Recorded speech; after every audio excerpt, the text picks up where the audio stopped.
Welcome to a walk-around video of Caribou. Caribou is a Fred Fleming designed and built 43.5 foot timber motor cruiser. A lovely boat.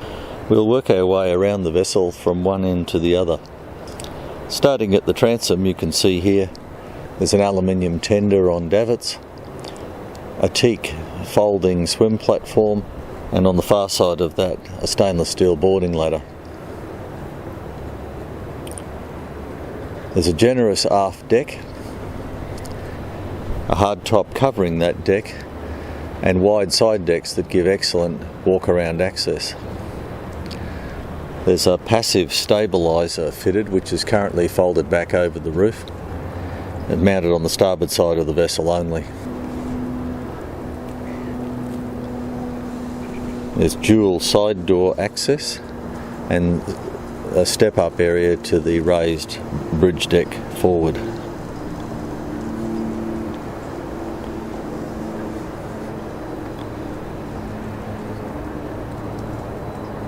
Lines. One of the things that I've admired about Fred Fleming's boats is that he keeps them a very low profile.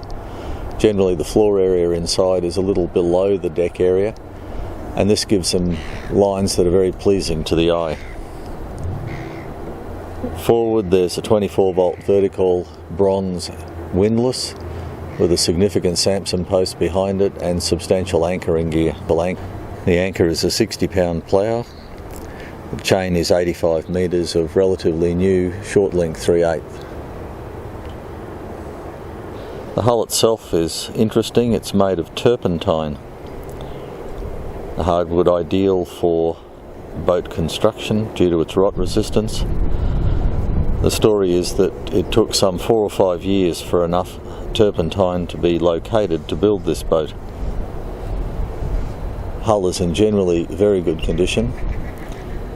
You can see a few cracks appearing between the planks, which is typical for the movement you would find in this type of boat, but the paint is in good condition, as is the hull.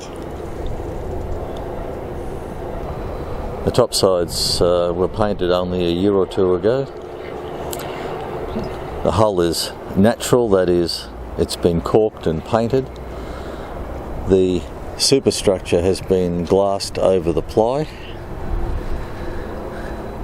and then painted with a brush by appearances. Stepping aboard on the aft starboard side, this is the view of the aft deck. The tender is a Horizon aluminium dory with a Mercury 2-stroke outboard fitted. It's retrieved by fabricated aluminium davits. This is the view down the port side of the vessel, currently bathed in sunshine, and looking across the roof of the rear cabin, the rear companionway, and back to the aft deck, looking across from port to stern. This is the view down the starboard side of the vessel. We'll open up the companionway and work our way through from rear forward. This is going forward, walking down the port side of the vessel.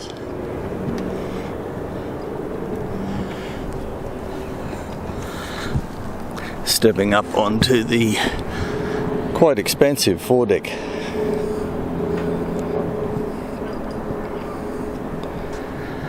The anchoring gear we mentioned earlier. This is looking back on top of the roof.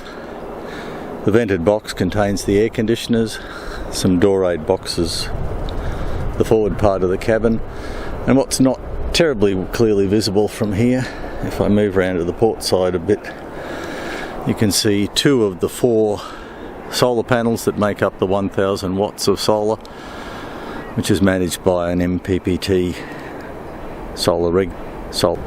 Under the side deck, starboard side, there's a locker containing a spare rode. So this is companionway open, and we'll enter down into the rear cabin, which is a bedroom. Ahead of that is. This is the view looking down from the rear companionway steps. This is the port side of the vessel. There's a single bunk, a good length. And back to the starboard side of the vessel. Same. This is looking at that room from the galley, looking aft. It's a generous sized bedroom. Beautiful timber work in Queensland maple. This is the same view with the two cupboard doors open.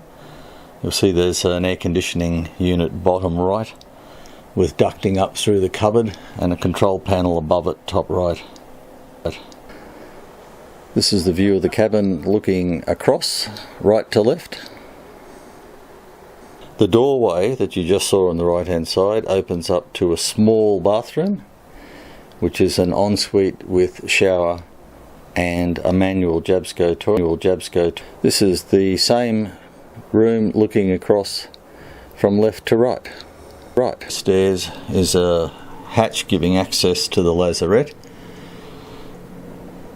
You can see in here there are some tanks, and you'll get a fair idea of the construction of the vessel.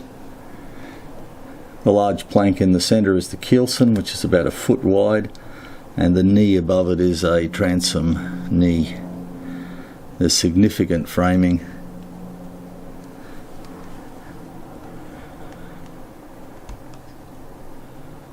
The tanks are interlinked with what appears to be 2-inch pipe and bronze gate valves. The next room forward, this is on the lower level at the rear, is the galley.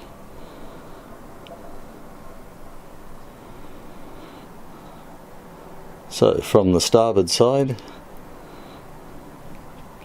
bench space with sink, good storage under, timber work is again trimmed with maple. Refrigeration controls are underneath the stairs. There's a domestic range, 4-burner with a grill and oven, 2-door arrangement. And over to the port side of the vessel, there are 2 chest type eutectic fridges. One can be freezer, one fridge, and above it there's a 12-volt Waco Dometic front opening. Both top opening freezer cabinets are stainless steel lined and have eutectic tanks. This is the freezer, and above it there's a front opening small 12-volt fridge. This is the starboard side of the galley, and from the sink, the port side. There's a lot of locker and storage space here.